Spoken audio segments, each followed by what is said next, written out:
Sitting in the bleachers in the rain.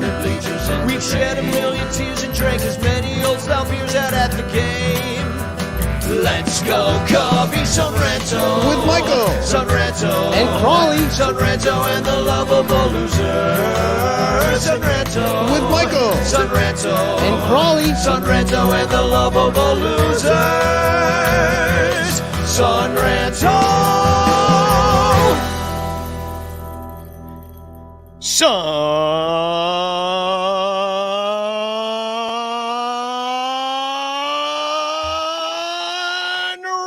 Ranto Show.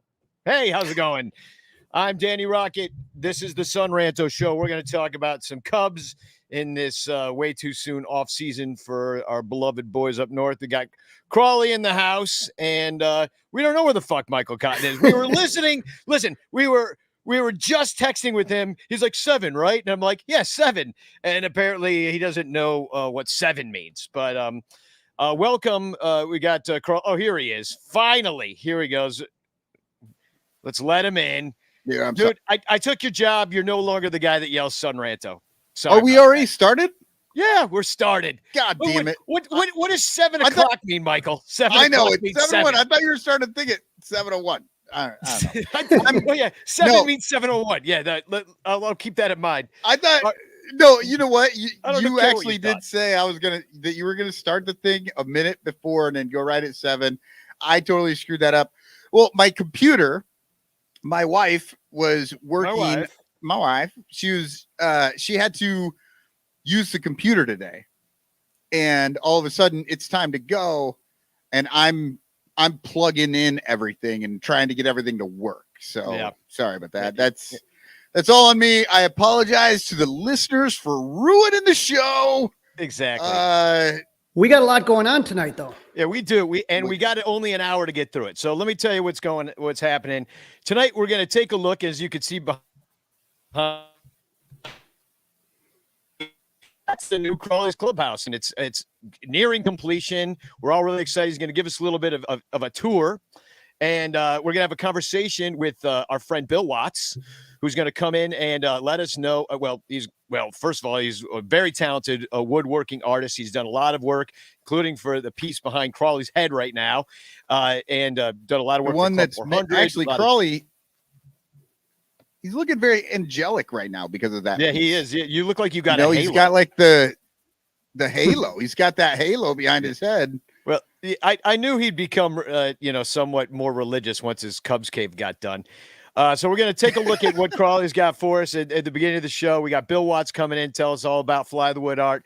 And then it looks like the Cubs might have a GM, Carter Hawkins, who is rumored to be the GM. I mean, that's not official yet, but we'll see what happens with that. We're going to talk a little bit about what that might mean for the Cubs. We got the, I guess you could call it the preheating stove, not necessarily the hot stove that's happening. And we're going to look at what's happening in the playoffs, talk about some of the ex-Cubs. We're going to announce the winner of the Craig Kimbrell Chia Beard. Somebody's going to be forced to take that thing. Somebody's forced. Yeah. Somebody will unfortunately win that. And I've got some, we're going to invite you to a couple of parties, and we got some, these flexing cubes to pinch off the show. And then directly after, first, a little bit of house clean. Okay.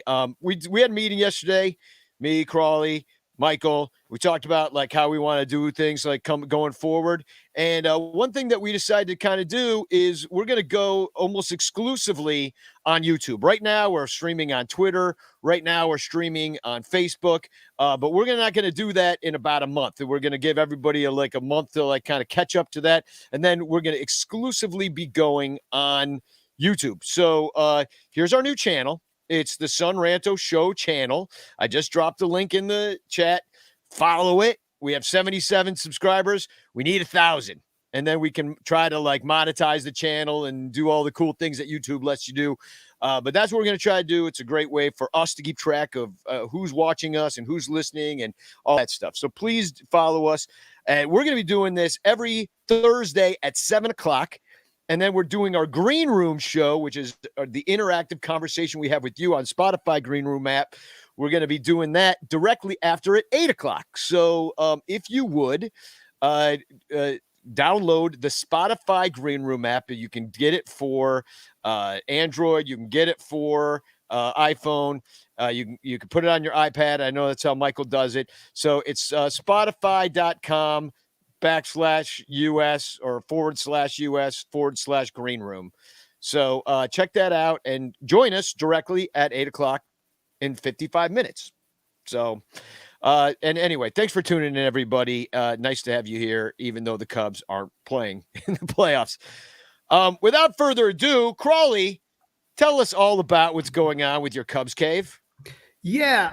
What ended up happening is when I first bought a house, my own house, it was 2002. My wife and I got married. We bought a house. My wife. And I put together this little, little memorabilia stuff, but I always had kind of this dream to make something bigger, Crawlys Clubhouse. The dream was born like in 2002.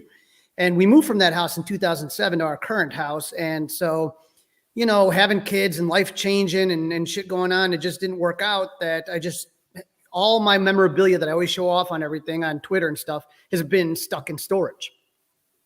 Well, after a year of no games, no bars, no concerts, we were able to kind of save enough scratch to feel comfortable to finish up the basement. And so it's done. And the infrastructure is done. It's going to be finished tomorrow, technically, but the infrastructure will be done. It'll go to decorating. What you see behind me is my bar now. And this piece behind me is one of the centerpieces right here. Beautiful. So that's one of my favorite logos. That's the 84. That logo. Is the 84 logo. Yeah. That all of us fell in love with right away. That's gorgeous. And let me just describe it to the podcast listeners. It's the 84 logo, and it's quite sizable. Like, it's a couple feet across, or what's the diameter on that? Like, not the diameter, radius. I don't know, fucking geometry. What the hell? I failed that class in high school 35 years ago. Yeah, I'm looking at it. It's about 2 feet across, right? 3 feet across? Yep, yeah. 2-3 feet across. Two trees. Feet. That's where we are right now. The bar is finished. If you take a look kind of down here, I got some World Series champagne and shit like that. But down there is the beer fridge right over there. Sink is getting put in tomorrow. You got the kegerator right there, which is going to go there, dual tap kegerator. So throughout the off season, there's just going to be a lot of stuff going on here as far as the decorating. That's going to be the next big thing that's going to really happen. If you take a look over here, I have a bobblehead case. I have 200 bobbleheads to dust and log in and catalog, and they'll be going right into there. So that's going to be kind of the bobblehead case there. And I said that I would come over. I'd gain a little more weight. I'd come over. I'd dance right in front of that bobblehead case and make those things bobble. That's the plan, is to get that going. But the one thing I do want to say is that when I was, obviously everything kind of changes as you go through this planning process. And, for the last few years, I've met a guy at Club 400, and that's the greatest thing about Club 400 is, when I first went there, I was like, oh my God, the players are there. This is the best. Oh my God, look at the memorabilia. And this sounds kind of corny and cheesy, but the best thing about Club 400 is the friends we've made along the way that have become very close. And one guy in particular is Bill Watts, one of the nicest guys. And as you talked about earlier, extremely talented. He's the one that made this piece right here. He's made pieces for many of your favorite Chicago Cubs. He's made many pieces for different charitable events, including Kerry Wood, including Wilson Contreras, all of those things. So I'd love to bring Bill Watts on. Yeah, let's bring him on. Bill, welcome to the Son Ranto Show. Fly the Wood Designs on Twitter. And first of all, what you drinking? Club 400 lager, of course. It's actually my last one. Ooh. We don't get this out in Loves Park, Rockford area very often unless you ask for it and request it. So cheers. Yeah, well, I think you might know a guy, Mr. Stuart McVicker. And, I got to say, Bill, all your work is amazing. And, you're so generous, too. I know that you've donated a lot of pieces to Club 400 for a lot of the charity work and stuff. It's really just awesome. Like how the Cubs fan community and the artists, so guys like you, guys like Matt Kammerer, have all kind of come together to create, I think, something that's very unique to the Cubs situation is there's a lot of talented artists that are involved with, making Cubs art, you included, and it's just such awesome stuff. So here's tell a me. Here's a picture real quick of Bill with Wilson Contreras. And for the podcast listeners, it's a lighted sign of a Venezuelan flag with Wilson's number on it and Wilson's swing on it. So beautiful. Oh, very cool. That was the swing great. he hit the walk-off. I think it was a cold, rainy night, like in April of 2019, maybe. He hit a walk-off, like a 15-inning walk-off, and that was the swing I took that image from. And he recognized it right away, which was very cool. When he saw really, that. he's like, "Oh, that's my walk-off swing." Well, I guess he just knew that it was his swing, and or that it was him. And then I had to tell him, well, that was that 15-inning one when you hit the walk-off in the rain and the cold, and there was like 12 people in the stands. I recall because Bleacher Bum Band, we played that day over at G-Man Tavern, and once it was raining, and then like people were came to the gig, and I was like, well, they're not sitting in the stands anymore, the few people that would be. So we just went on, and then we finished our gig, and the game was still going, and then Wilson finally hit that walk. A very memorable game, in a kind of a secret I'll now forget. I got to ask you, Bill, how did you get involved in all of this? When did you realize that this was a talent and something that you could kind of make a nice little living off of? Well, going back to like even before high school, I've always been kind of artsy. I always liked to draw. That was kind of my thing. And I never took shop class, never really got involved in woodworking until, I kind of bought my first house, and then I used to try to dress up the place a little bit, and to kind of, self-learning different shit.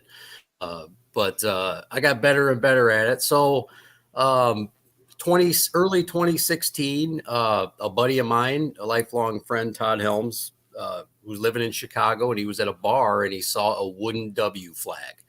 And he sent me a picture of it. And he's like, dude, you could make something like that. And I was like, sure. Yeah, I'll take a crack at it, and put my own little spin on it. It wasn't even lighted or anything. And made a few of them, threw it out on Facebook, for sale. And Stu McVicker saw the ad like on Marketplace, and he came to me, and he's like, I got this place, a man cave in my basement. I have these charity events, and I got Andre Dawson coming. I'd love a couple of these, to raffle off. And I was like, who has charity events in their basement? You got Andre Dawson coming to your basement? Really? All right. And, but money was money. So I was like, all right. Usually he's in the morgue. Yeah. Right. Yeah. And so we met at the Belvedere, Illinois Oasis along I-90. And that was the first time I met him. And I sold him the pieces. I think it was like $75 a pop. And from there, we kind of developed kind of an arrangement. Once I got to know him, I went there, saw the place a couple weeks later for the first time at a private tour. And then I was all in. I was like, what can we do? I want to do pieces for these events. Let's work something out. And we did. And, now I make, 2, 3, 4 pieces for an event. Usually one will go to the player, and a couple of them get signed and get auctioned off and whatnot. But it's really opened up the door for people to see my work, and it's been a blessing. And the Kerry Wood Foundation shortly after reached out to me, and so before the pandemic hit, I was doing pieces for their Woody's Winter Warm Up, which was really cool. So I've developed, gained a lot of cool relationships from that, and a lot of it, with Club 400 peeps like you guys. Woody needs to do a cameo for you for your Fly the Wood. That'd be perfect. I agree. If Kerry Wood was the guy, Fly the Wood, that'd be great. And the thing about Bill is that he's gotten such a Cubs reputation. He's had Andrew Chafin contact him to make a piece. He's had David Bodie contact him, but Bill does other things too. So one of the things on the Son Ranto show we like to do, especially near the holidays, which are just around the corner, is think about, there's going to be a lot of supply chain issues, other things. And don't just go to a big box store. Support local people like Bill Watts. Yeah. You got his Facebook site right down here. Maybe you got a big Iowa Hawkeye fan. Yeah. Oh, that's cool. So I really could pops. use that one. Yeah, I hated Iowa making City. that one. I really hated making that one, by the way. Michael's in Iowa City, so I mean, I think that might be pretty popular in your town, Michael. You can make some new neighbor friends, but no, absolutely, and support your local artists. Support Bill. People can find you on Twitter at Fly the Wood Designs. And they can find you on Facebook, which I think has a lot of pictures of your past work and maybe some stuff that you have for sale. I know you do custom work, obviously, and so if you're looking for a really unique gift for somebody, it is October 14th. I know we got 2 months before Christmas time, but this is you're probably already got some back orders going for people that want stuff. Yeah, and I try to work ahead, but it never works out. I get 2, 3, 4 pieces ahead, and then I end up selling them. 2, 3 pieces. Damn. 2, 3, 4. Yeah, I 2, 3. always thought I would do like a craft show, where you got those wintertime Christmas craft shows and stuff, and I'd build up enough stock to do one, but it never happens. I'm always behind, it seems like. So, in a certain way, that's good. You're not sitting on product and you're not doing stuff like that. But yeah, I could totally see that there's a bit of stress trying to get everything out the door as quickly as possible. Yeah. Yeah. You should see my hallway, all the unsold t-shirts I have. Like, trust me, you would much rather have it be your way when you're actually selling things instead of. Yeah. And in my line of work, well, Bill, thanks for coming on the show. I really appreciate it. Go ahead. Yeah, we got a little lag here. Sorry, guys. Go ahead, Bill. No worries.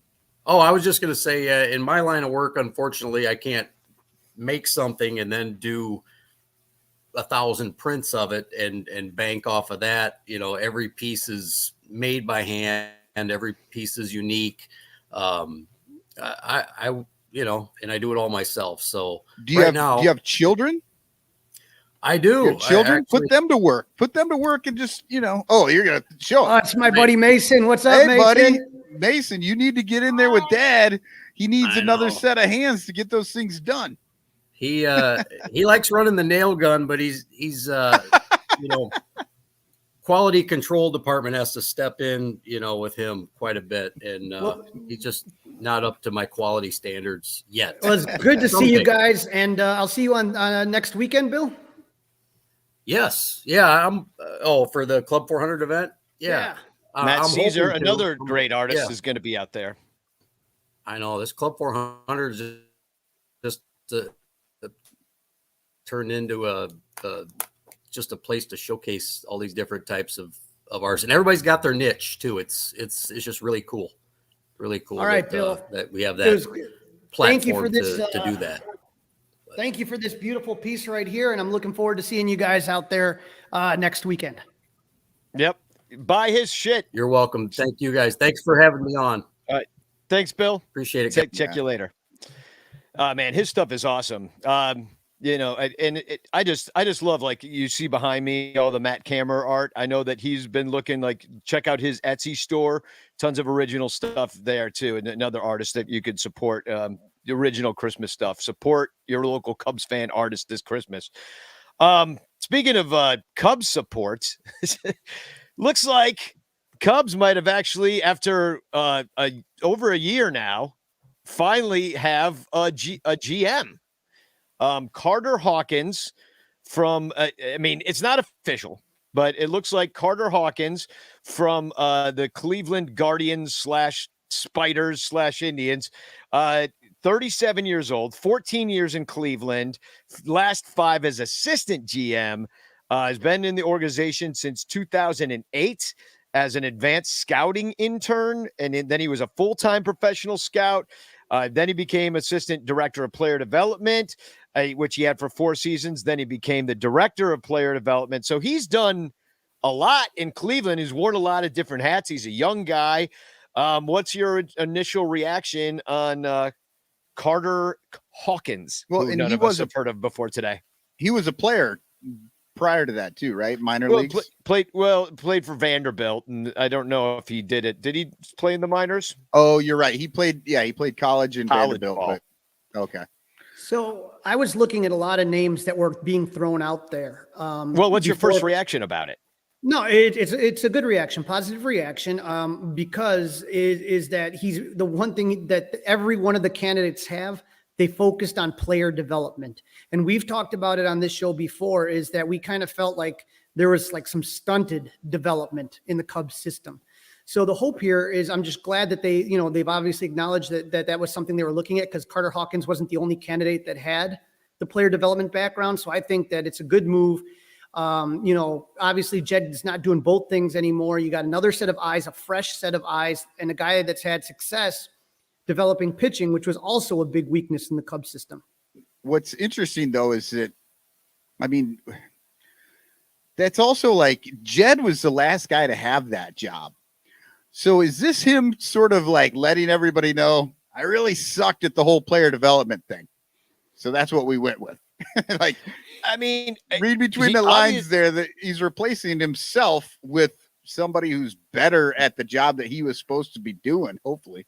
Well, which is good. I mean, that's like Abraham Lincoln with his, like, what do they call it? The circle of enemies or whatever it was, keep your enemies closer. His cabinet. Yeah, in his cabinet. So, and, I have two takeaways. A, like the pitching development that the Cubs have not even tried to do until very recently, where you got these middling bullpen arms, these high floor guys without the huge high ceiling. That is a completely different approach than Carter Hawkins has taken. Because if you look at some of these rotations that he's been involved with, I wrote a few of them down. Corey Kluber, Carlos Carrasco, Trevor Bauer, Mike Clevenger, Shane Bieber, Zach Plesac, Aaron Savali. That's quite the list. And then if you look at Vanderbilt and what they've put out as a pitching juggernaut, David Price, Sonny Gray, Mike Minor, Mark Pryor. Of course, that was a little probably before Carter's time. But, I think that maybe it's like, if you can get somebody who really knows what he's looking at when it comes to the pitching and pitching development and be in drafting and has worn all those hats, that shows at least a different direction than the Cubs have been in the past, where they just drafted power bats and stuff like that. And, and what they're telling us is now they're going to go with power arms. So it's like, it feels like a whole different Cubs team is in our future. And that's, and that's kind of how it feels to me. Okay. So I've been out of it a little bit because apparently my favorite team is in the playoffs, but, was this coming? Like, I just happened to notice today, or maybe it was last night, that they had a GM, and it was like, oh, I didn't even realize that they were looking at people. Crawley, you said they had a list. Yeah. I guess I totally fucking spaced that. So I was pretty surprised by it. That was probably one of the first questions, or within the first 5 questions of Jed's postseason presser. Oh, because I thought he was just like, yeah, we're looking at people. And well, and it's the weird thing about it, and there's a couple of weird things that happened today, including Mike Schultz getting fired. We'll talk about that in a second. But like, usually all this stuff waits until the playoffs are over. And, trade rumors missed the playoffs. Well, yeah, but still, I mean, the hiring and firing of executives and managers get let go, third base coaches get let go, like that kind of thing happens right away. But the hiring part, people get fired right away. They don't necessarily get hired right away. It takes a second. And so the weird thing to me right now is that they are, just getting in on it. And maybe it's just that, like, getting a head start. Like, it's kind of something I hope the Cubs do. If they do plan on signing any free agents, show us your direction early. I don't think they will because of, the CBA and all that stuff, but they are showing at least they're going to do a top-down approach. Okay, and it makes sense. Let's get a GM first. It makes total sense. Get that guy first, and then we can get the players, because you want the GM to get the players. So, Yeah. you know, the fact that they would jump on this early means that maybe that they're going to have these conversations early. I hope they announce it tomorrow. People are hoping they'd announce it today, but there's a game tonight. And I guess, like, you know, they don't usually do that. So, yeah, you usually, I mean, a lot of times they'll wait for all of this stuff until the World Series is over. So it could be that it's like official then, but things just get leaked or whatever. I will say having conversations, but this is a pretty strong rumor that everybody's talking about. Yeah. I mean, I wouldn't be surprised if they just went ahead and did it, because this is the last game and then they'd get it out before the NL and ALCS. I will but that tell starts you tomorrow. The one thing that did surprise me is I've seen a lot of talks about David Ross getting a contract extension. And, you know, there's a lot of people that have their own opinions on David Ross, whatever. I'm of the opinion of, I don't know how good he is yet. Maybe he is really, really good. Maybe there's things I don't see behind the scenes. I don't know. But what I do know is that David Ross is under contract for the 2022 season. David Ross is, the Cubs have a club option on David Ross's contract on 2023. So I just thought it was confusing that with 2 seasons of control left and you got a new GM coming in, why would there be talk about an extension with Ross? You know what I mean? Yeah, no, I'm with you. There's no, I mean, they've been telling us for years that there's no reason to jump the gun on Willie, right? Because we have more years of time to worry about that. Like, but I guess Ross is different. And the same with Joe Madden. Joe Madden wanted the extension. He wanted his contract to go up at the same time as the player. So everything was going to roll till 2020. And then in 2019, until 2020. And then in 2019, before that season started, they didn't offer him the extension. Little Yumper writes in, got to reward the yes man, Crawley. And I think that's that's kind of why Ross even got the job. I mean, he was groomed for it. First of all, he was the Cubs catcher. Then he went to the booth for 5 seconds. And then, all of a sudden he's like, what was his title? He's a special assistant. Special assistant in the front office. So that whole time they knew they were going to use him as the manager. They knew that. And we all said he was going to be a manager as a player. So him becoming the manager after special assistant, that's been kind of you don't ride the bus anymore in the minors. Like, that's not how you get your experience any longer. It's a special assistant, then you're the manager. He said yes to enough guys. It's a corporate top-down situation where they're telling you, how to shift, how to play, who to pitch, all that stuff. And Ross is just like, yes, sir, yes, sir, yes, sir. And I feel like that's enough to get him rewarded. And I agree with you too, Crawley. We don't know. You got a decimated team in 2021. You got COVID year in 2020, his first year, and they make the playoffs with the old guard. So you couldn't get to an 85% vax rate as a team. You had clubhouse infighting, and that was between, I think, Rizzo and Contreras. You had guys calling each other out. If you want to show me 2020 and how great it was, 2021 to me, even before the Blue Monday sell-off, wasn't, you had an 11-game losing streak. You had an offense get off to an absolute horrific start. So I'm just not exactly sure what I'm looking at. I just don't know if it's worth an extension. He hasn't done anything to prove that he should get an extension at this moment. And I mean, you go through 2022 Sorry, I didn't know what year it was right now. 2022. And at the end of the year, you're like, okay, he has done well. We're going to give him the extension to 24 or 25 now because we're picking up the option and the extension. That's when you announce this. Like, that makes more sense. That's what you're saying you were expecting, correct? Right. And again, then you still have another year to see even how David Ross gels with the new GM.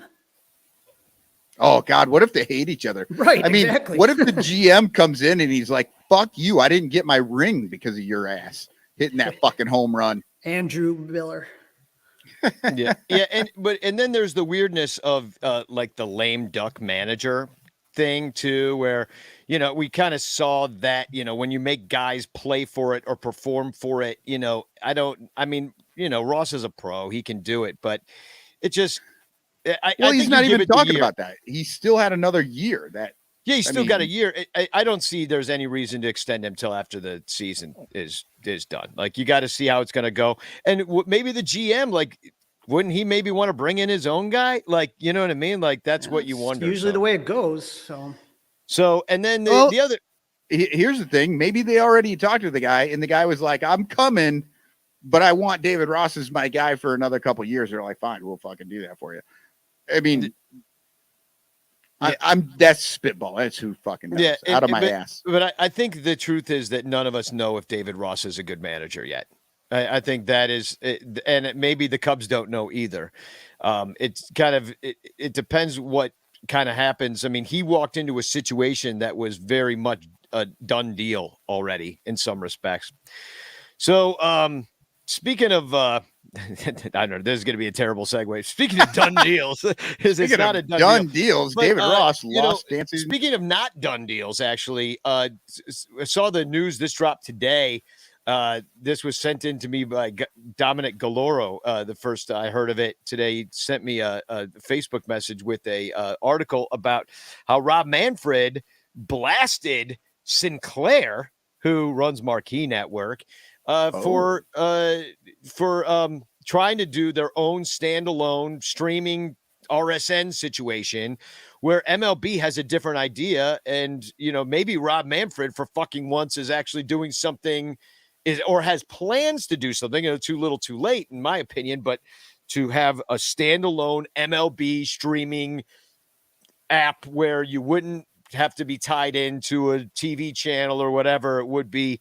Nobody knows what that would look like right now, but it's funny that he would push back against half the team's RSNs because the problem is that Sinclair, apparently whoever was running Sinclair probably was the same guy that tried to buy Blockbuster after Netflix came out. It was like, why would you buy regional sports networks? Fox was stuck with them. Nobody wanted them. And so Sinclair came in, and they, like you said, they own about half those regional sports networks. They're under the umbrella called Bally's. And now the rumor is they're trying to unload them. And so this is just creating a very bizarre situation because if MLB was smart, they would buy them back. I don't think they are smart. Like if MLB was smart, they would have ownership or whoever somehow kick in and buy these TV rights and do a true streaming channel, an MLB streaming channel with no blackouts, very similar to the NBA does. NBA lets you pick like 5 teams you want to follow, and you're allowed to follow those 5 teams. Doesn't matter where your geographic location is.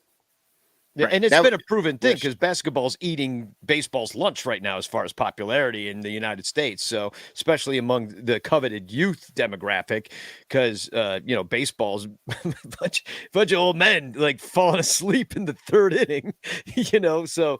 And the other thing I read about the RSNs too is that they're massively in debt. They're like leveraged up to 80% in debt. So like even the worth of their properties are suspects, because if you've got that much debt on the books, well, that's not a profitable situation.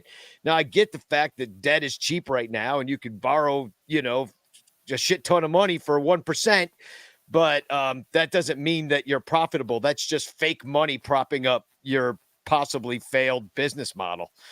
So it'd be interesting to see. One thing I do hope, and I don't know if this is going to be a part of the CBA or they're going to just try to like change everything all at once, but wouldn't it be great if next year there was that standalone MLB situation where you could follow 5 teams like the NBA? That would just, that would make the fans, for once, I've never seen fans happy with MLB. Not once. For years and years and years have I seen fans be happy. And that could actually make us happy. Like one fucking time, we'd be happy. The last time MLB fans got happy with MLB is when they ended the All-Star game determining the World Series. But the MLB is the ones that fucking made that in the first place. Like it was, it's not like we got happy because they fixed something that had always been wrong. We were just happy that they stopped doing the dumb thing that they started doing. Well, as far as doing the wrong thing or the right thing, we do have some hot stove action. I wouldn't really call it. We're rubbing like, see this? That's as hot as the stove can get right now. A lukewarm stove. How's that going? No, not even. I'm gonna call it I'm calling it the preheating stove. This is like you're waiting for the stove to heat up. It's preheating. We're going to put the chicken in about 12 minutes once we get to temperature. You know what I mean? Pat Ragazzo from Sports Illustrated was talking about Marcus Stroman, who to me was an interesting piece. I thought it would be a really good fit. He writes that the belief around the league is Stroman will draw a 5 to 6 year deal worth a minimum $25 million AAV. He's got the Mets, Cubs, Padres, Blue Jays to be interested, and expects other teams to as well. And of course, he already played for the Blue Jays and most recently the Mets. So let me put his stats up. I forgot he was one of the guys that opted out during 2020. So that is kind of interesting because he came back pretty strong last year with a 302 earned run average and 179 innings pitched, which is the most he'd pitched since, 2019 is pretty much the same, 184. And anyway, ERA plus of 133. His FIP's right in line, whip just over 1, the 7.9 strikeouts per 9, pretty much 2-to-1 walk ratio to strikeouts. I mean, the only thing about Stroman, and $25 million for a guy like him, he's 30 years old. That's like John Lester age, and if you're looking for that 5 to 6 year, you're taking him to 35. That's not so bad. He's been healthy. He's pitched 200 innings twice with Toronto back in 16 and 17. He's been a workhorse for the most part. I think Chicago would love him. You think he's worth $25 million a year? No, I don't. But these numbers that get thrown out there right now, a lot of this is projection from the player themselves, and I don't even know if he's going to get 5-6 years. He is one of the better pitchers on the free agent market. But if you look at like what he's got, he's got a sinker with 92 with a lot of movement. That's what he throws the most. The Cubs love 92. That. I know. 92 got them drooling. Yeah. Has he ever had a Tommy John? I have no idea. I didn't look that up, but he's got a slider at 85. He's got a cutter at 91. He's got a splitter at 86 and a change at 86. He also he dials it up with his fastball sometimes, his four-seamer, very rarely at 93. And then he throws the curve at 79. So, he's got a good pitch mix. He's a finesse pitcher. There's a lot of movement on the pitches. It doesn't seem like they said that they were going to target power pitchers. You're trying so hard to say nice things, Danny. No, it just, the way it slides into the rotation, like Darvish was such a better kind of look he threw harder and he had the pitch mix. And then you look at the other guys that on these playoff teams, they're dialing up 97, 98. I mean, look at freaking Rodon. Anybody could have had Rodon. He's throwing 99, striking out guys. And, let's hold off on the Rodon thing. The reason people were not jumping all over him is the exact thing people would fear was injury. Yeah, no, I get it. But either way, and I don't say that the guy's got to be – there's a big difference between a dude that throws 99 and a dude that throws 92. Lester was on like a 95er. Arrieta, 95er. But that is a difference than 92. And that's more your Kyle Hendricks, your Alec Mills. They're all going to be the fucking same. And what I want is one day you throw out a guy that throws 95, 96, 97. The next day, you throw out a guy that throws 88. Then the next day, you throw out a 93. Or so you're given a few different looks. And you got a couple different arm slots. And you're coming from the left side. Cubs have no lefties. You know what I mean? They got one guy, Justin Steele. That's it. And we don't even know if he's going to be in the rotation. We don't know because we don't know if he's good enough. We don't know. And our friend of the show, Gordon, brought up another potential suitor to the Cubs. And that was Carlos Correa. Carlos was quoted as saying, it's something that's definitely crossed my mind during that pre-draft workout at Wrigley Field. And maybe in the offseason, it will cross my mind again. He was just here in Chicago, talked about his love of deep dish pizza. So, oh man, he's laying it on thick. But I Googled When I Googled Carlos Correa, here's what came up. 2 different articles. How Carlos Correa sees possible fit with the Cubs this winter. And then right next to it from Yahoo Sports, Carlos Correa teases possibly joining Mets or Yankees. He's just out there trying to get a job, getting everybody hyped, getting everybody excited. And he's a hell of a player. Listen, first of all, he's only 27. And he's younger than any of the other shortstops that are on the market right now. The group that includes Trevor Story, Javi Baez, of course, and Seager, who a lot of people are high on as maybe getting, but he's younger than all of them. And, he good at with the defensive runs saved, 21 last year. This is all coming from Evan Altman, who looked all this up over on Cubs Insider. He's 20, led all shortstops in defensive runs saves at 21. He was 5th in Fangraphs defensive metric at 9.6, whatever the fuck that means. But he's been with Houston his whole career. He's been in the big leagues since he was 20. He's got a lot of playoff experience. He's got some pop with the bat. He had 26 home runs in 2021. Batted 279, OPS plus of 131. This is just most recent performance. And if you look, he's been consistent through his career. And he just put a dagger in the heart of the White Sox. Yeah. 837 0-2 pitch.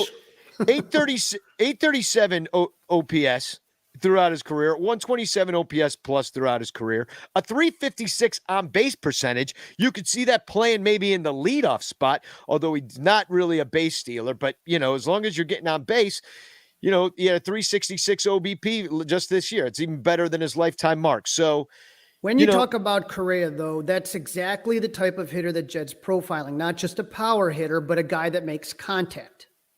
Yeah, absolutely. And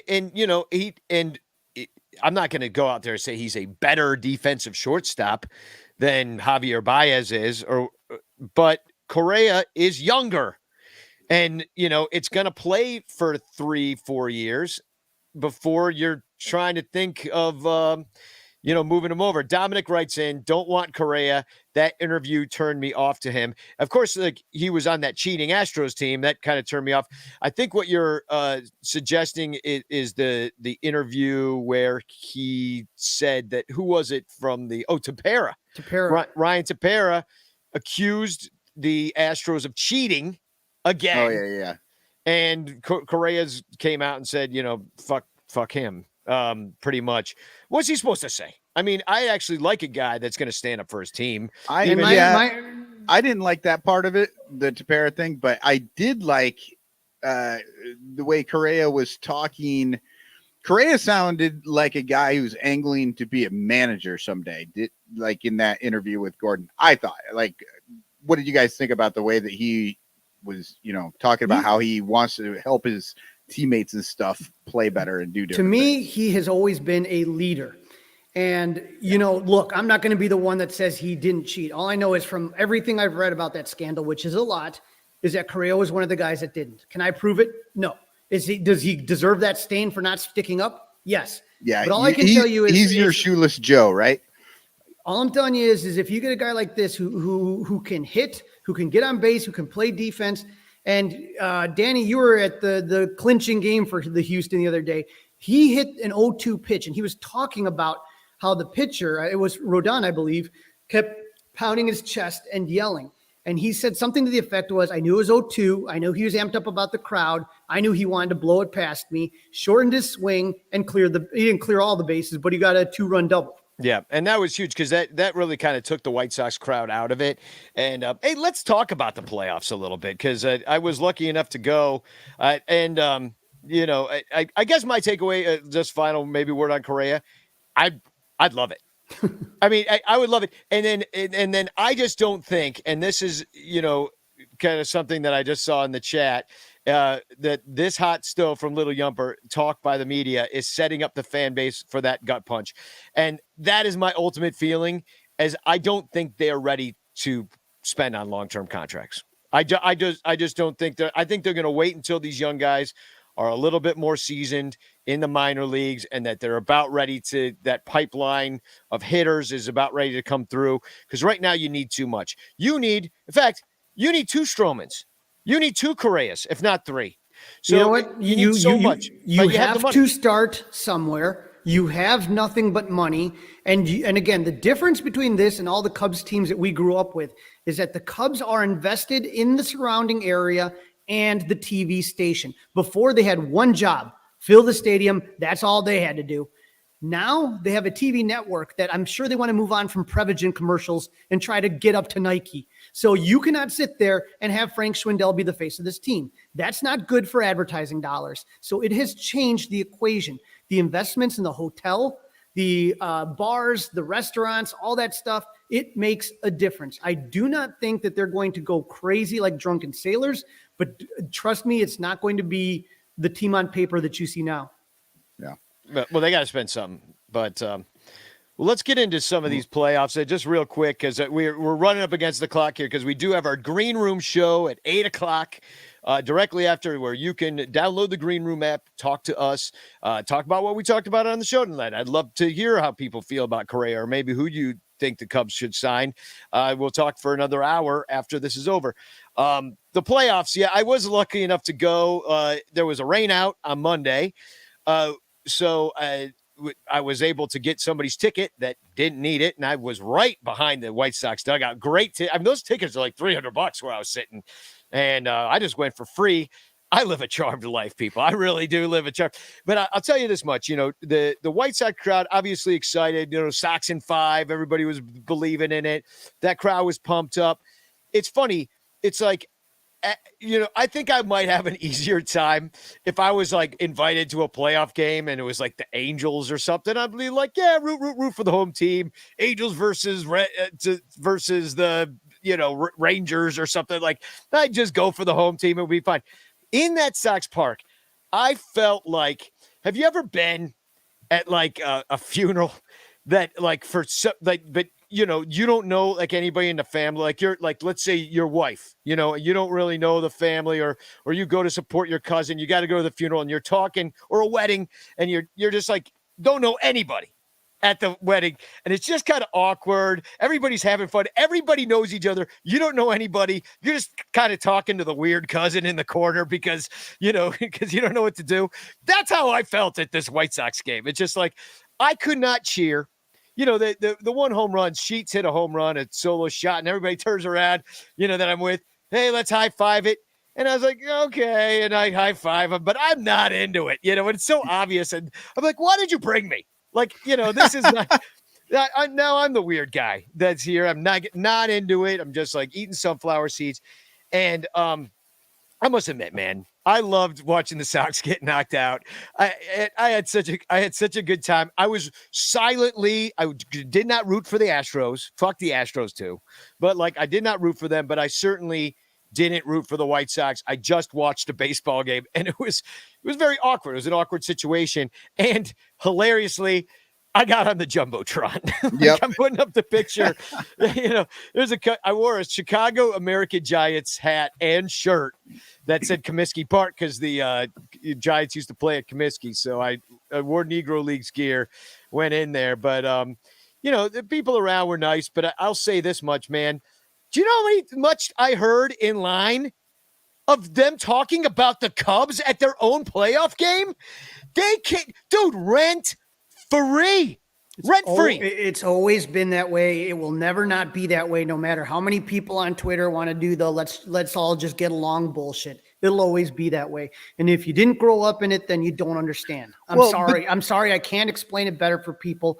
We don't like them. They don't like us. Oh, well, can't help it. The difference is during the Cubs playoff run, you don't hear Cubs fans talking about the White Sox. Dude, 2016, I don't remember the White Sox coming up one time.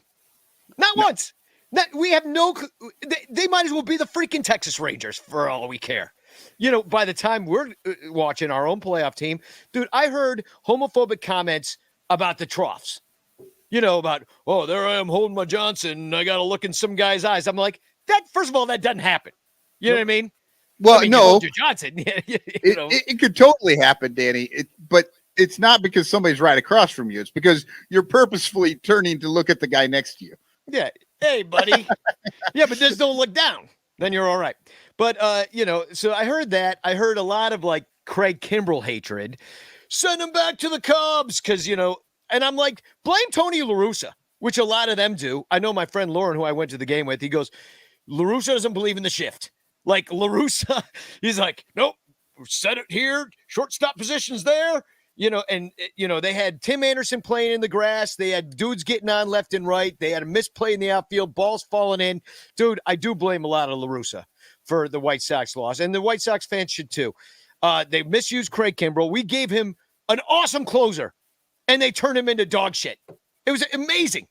And it's La Russa's fault. So, and then you get that fucking bullshit with White Sox Dave going up to John Cusack, yelling at him about rooting for both teams. And I get it, but who cares? Let him be him. I'm just going to say, oh yeah, Cusack's just kind of a fair weather fan. He just likes baseball. He knows a lot about baseball. He's a Chicago guy, whatever. He lives in LA. You know what I mean? Like, I don't know. Who cares? Fuck John Cusack. But it wouldn't have been my biggest priority of that day. I would have had other things to worry about. I get what White Sox Dave was saying. And I actually went later on to his Twitter site because he was just getting roasted. I'm like, I got to see what this guy's doing right now.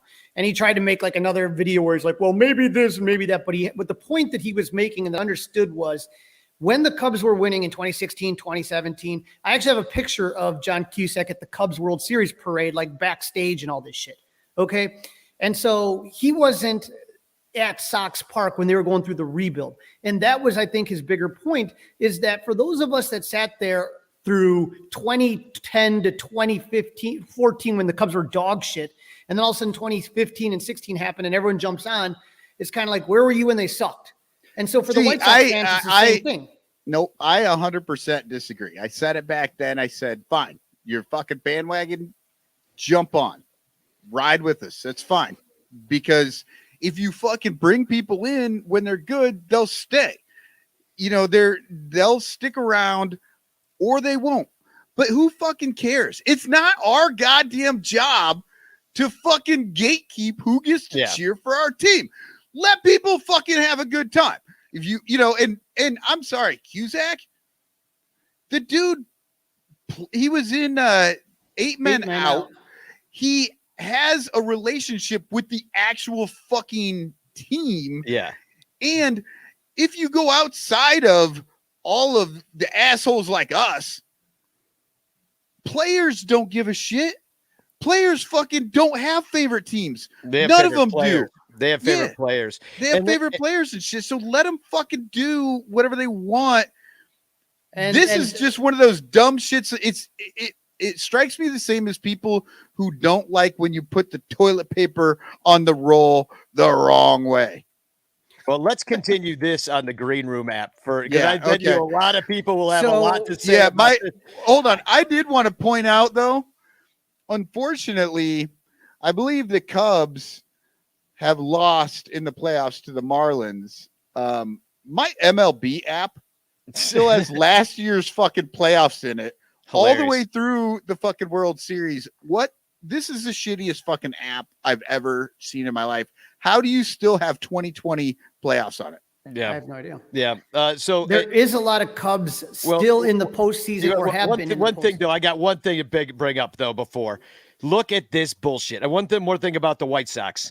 I retweet our ex-friend Josh's site, Southside Sox, as they were living rent-free in the Cubs' head.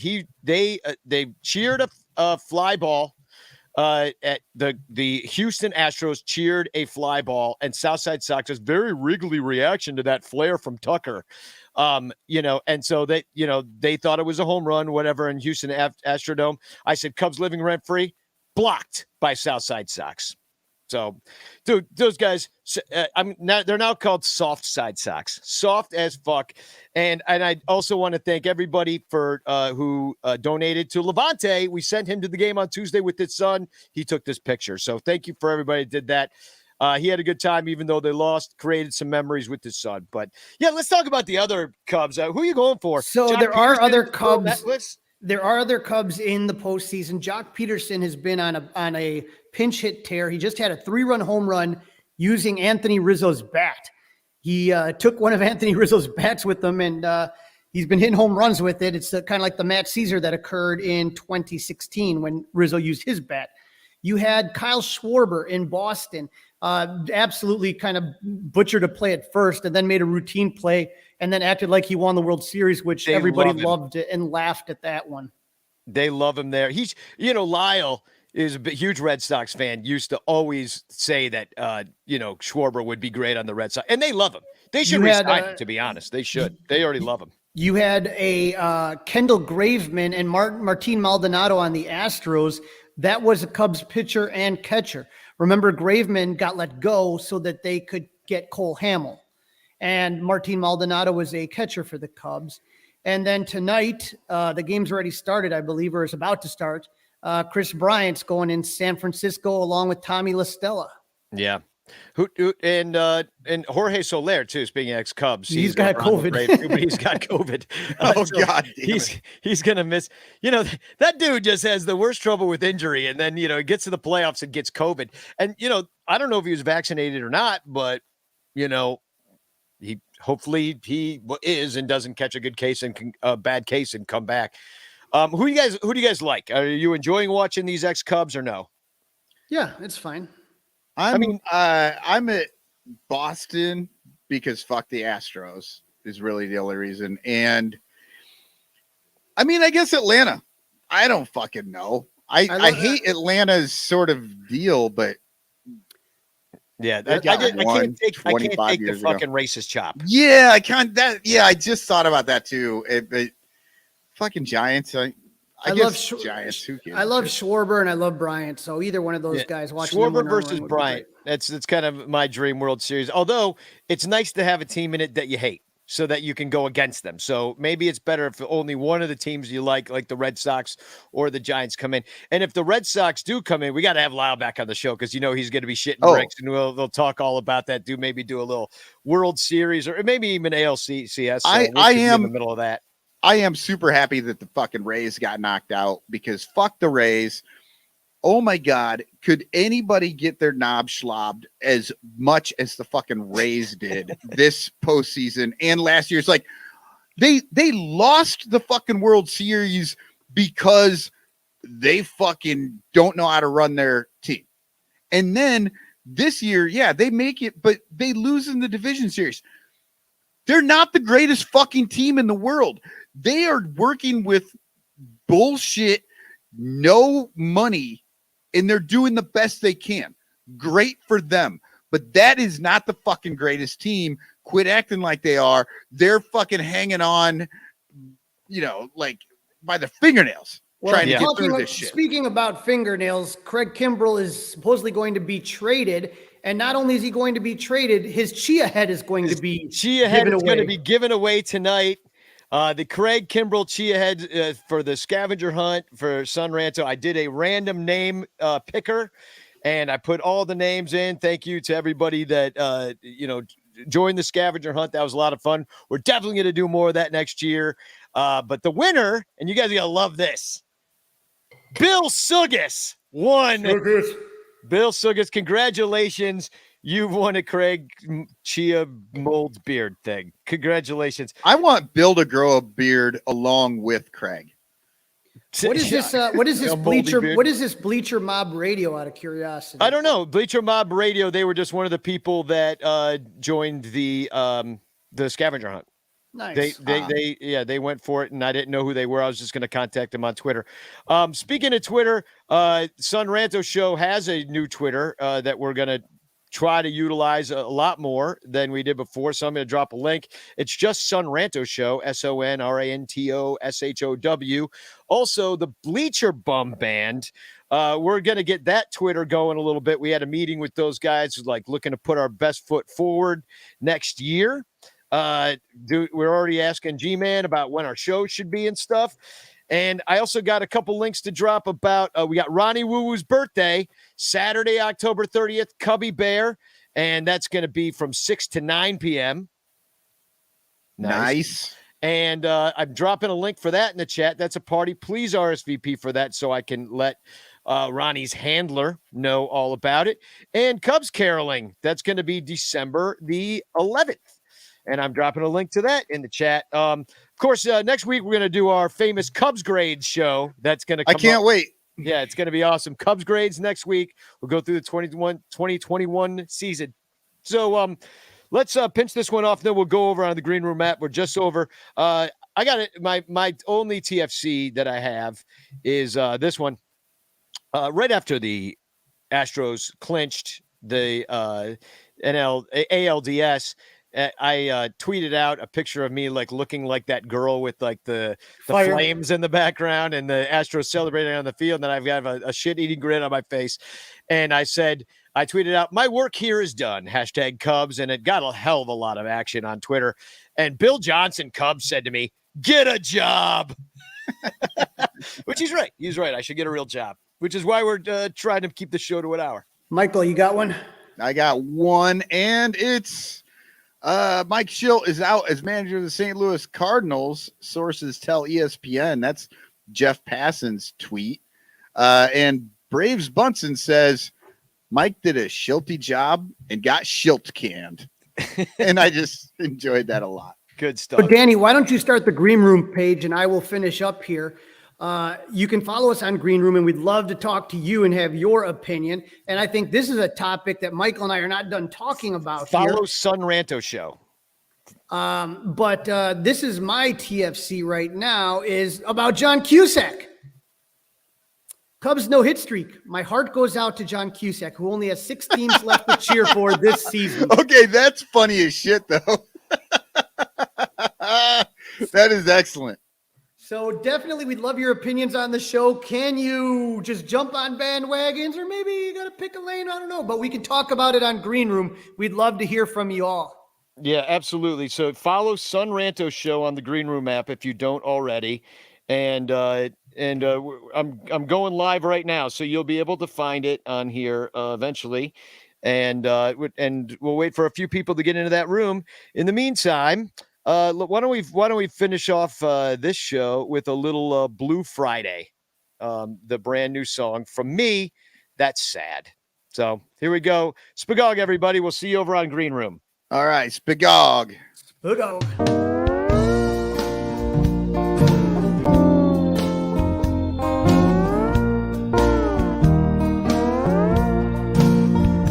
Blue Friday, they're going, and Chicago's heart is broken. We don't know when the good times will come back again. Blue Friday, defeated, but I guess a change was needed. The hitting, the highway, Blue Friday. Wise men say that nothing lasts forever. They say the past should just stay